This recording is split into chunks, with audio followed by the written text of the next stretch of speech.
사순 제2주간 금요일 제1독서 창세기의 말씀입니다. 이스라엘은 요셉을 늙음하게 얻었으므로 다른 어떤 아들보다 그를 더 사랑하였다. 그래서 그에게 긴 저고리를 지어 입혔다. 그의 형들은 아버지가 어느 형제보다 그를 더 사랑하는 것을 보고 그를 미워하여 그에게 정답게 말을 건넬 수가 없었다. 그의 형들이 아버지의 양떼에게 풀을 뜯기러 스켐 근처로 갔을 때 이스라엘이 요셉에게 말하였다. 내 형들이 스켐 근처에서 양떼에게 풀을 뜯기고 있지 않느냐?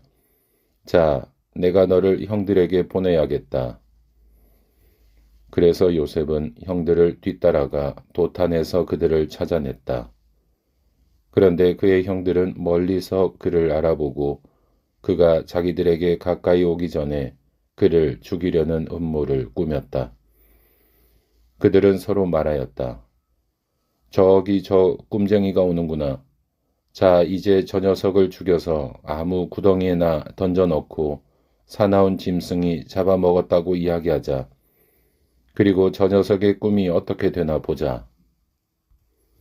그러나 르우벤은 이 말을 듣고 그들의 손에서 요셉을 살려낼 속셈으로 목숨만은 해치지 말자 하고 말하였다. 르우벤이 그들에게 다시 말하였다. 피만은 흘리지 마라. 그 아이를 여기 광야에 있는 이 구덩이에 던져버리고 그 아이에게 손을 대지는 마라. 르우벤은 그들의 손에서 요셉을 살려내어 아버지에게 되돌려 보낼 생각이었다. 이윽고 요셉이 형들에게 다다르자 그들은 그의 저고리, 곧 그가 입고 있던 긴 저고리를 벗기고 그를 잡아 구덩이에 던졌다. 그것은 물이 없는 빈 구덩이였다. 그들이 앉아 빵을 먹다가 눈을 들어보니 길앗에서 오는 이스마엘인들의 대상이 보였다. 그들은 여러 낙타의 향고무와 유향과 바닐향을 싣고 이집트로 내려가는 길이었다. 그때 유다가 형제들에게 말하였다. 우리가 동생을 죽이고 그 아이의 피를 덮는다고 해서 우리에게 무슨 이득이 있겠느냐? 자, 그 아이를 이스마엘인들에게 팔아버리고 우리는 그 아이에게 손을 대지 말자. 그래도 그 아이는 우리 아우고 우리 살부치가 아니냐? 그러자 형제들은 그의 말을 듣기로 하였다. 그때에 미디안 상인들이 지나가다 요셉을 구덩이에서 끌어내었다. 그들은 요셉을 이스마엘인들에게 은전 20잎에 팔아넘겼다. 이들이 요셉을 이집트로 데리고 갔다. 주님의 말씀입니다. 하느님 감사합니다. 복음, 마테오가 전한 거룩한 복음입니다. 그때에 예수님께서 수석 사제들과 백성의 원로들에게 말씀하셨다. 다른 비유를 들어보아라. 어떤 밭 임자가 포도밭을 일구어 울타리를 둘러치고 포도확을 파고 탑을 세웠다. 그리고 소작인들에게 내주고 멀리 떠났다.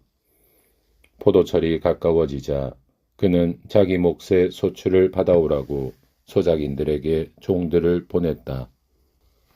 그런데 소작인들은 그들을 붙잡아 하나는 매질하고 하나는 죽이고 하나는 돌을 던져 죽이기까지 하였다.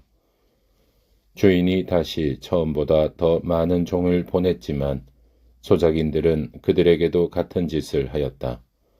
주인은 마침내 내 아들이야 존중해 주겠지 하며 그들에게 아들을 보냈다.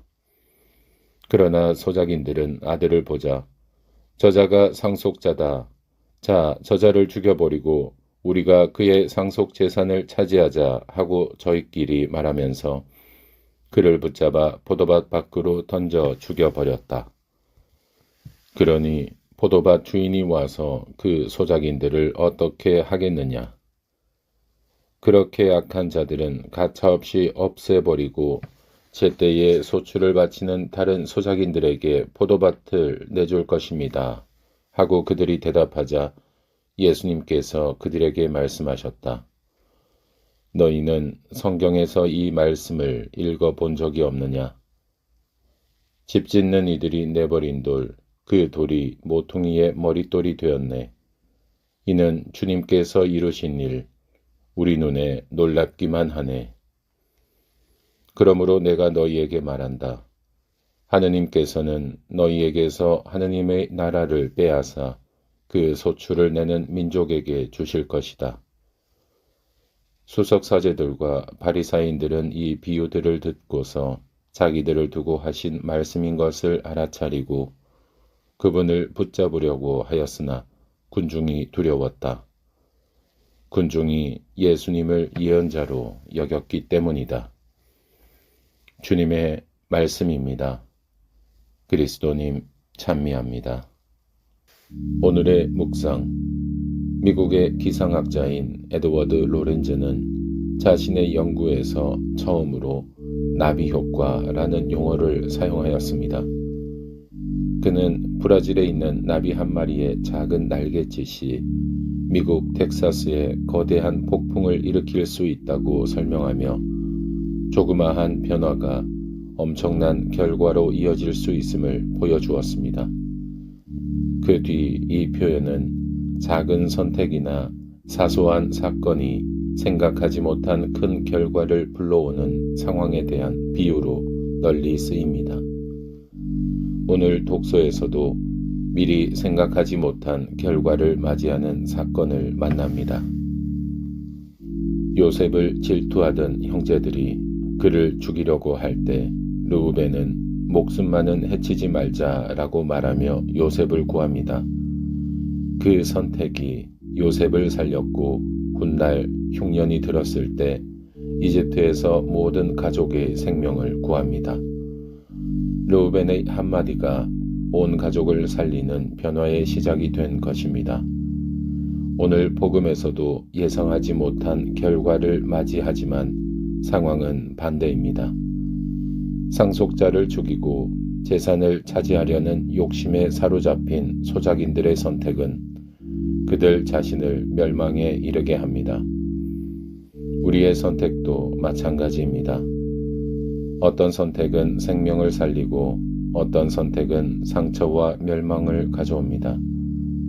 작은 결심 하나, 사사로운 말 한마디, 짧은 기도 한 줄이 누군가의 삶을 살리는 첫 시작이 될 수 있습니다.